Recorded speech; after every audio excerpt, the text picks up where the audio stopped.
Có mỏ đi ai thì khá mà thì bớt khé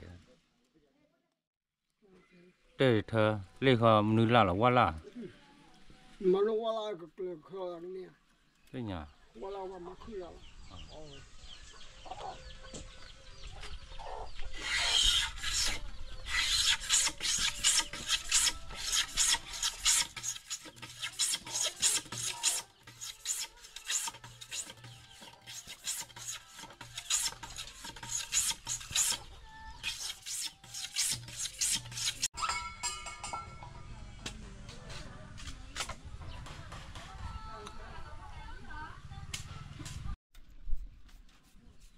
một khu ăn chơi rồi tại cái tiền này mà toàn quá nó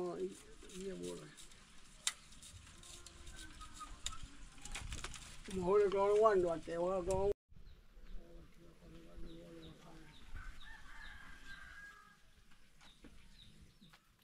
nhiều con mà bị hả cứ làm bao nhiêu phải vậy giờ lên mấy là à lấy đi vậy là giờ lên lên thì ra là vậy ra đi à cái gì lấy không nhỉ cái lên tôi lúc bây giờ anh tiếc lên này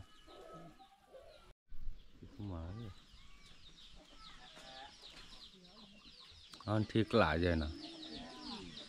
chỉ là khi biết mà nè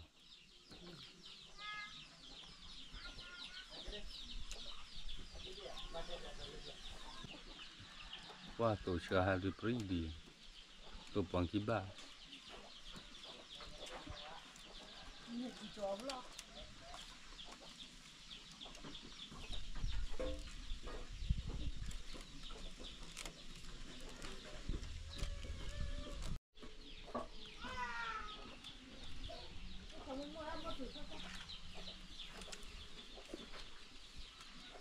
kan beda tiba wa dia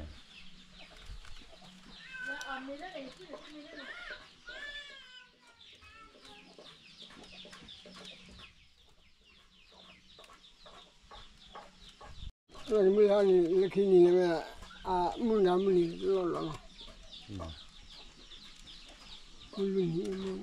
làm gì nhỉ ini salah parah ni nè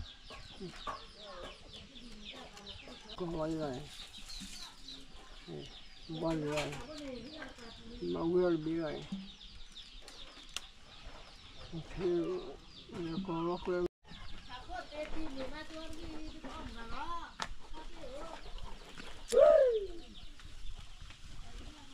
thì mình ba cái thế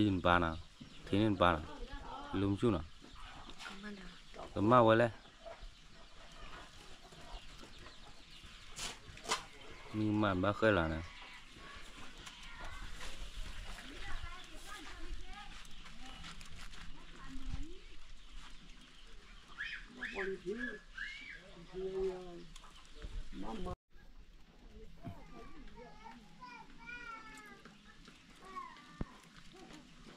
có mỏ đi ai thì khá mà thì bớt khé cái lo bà bắt luôn ai mới thì lùa con mà liền mà luôn như ăn phơi đó thì mình ba bỏ ba bụi như xưa ta thi là cũng nhau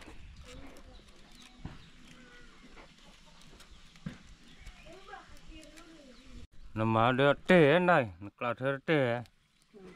tê thơ lấy họ nữ là quá là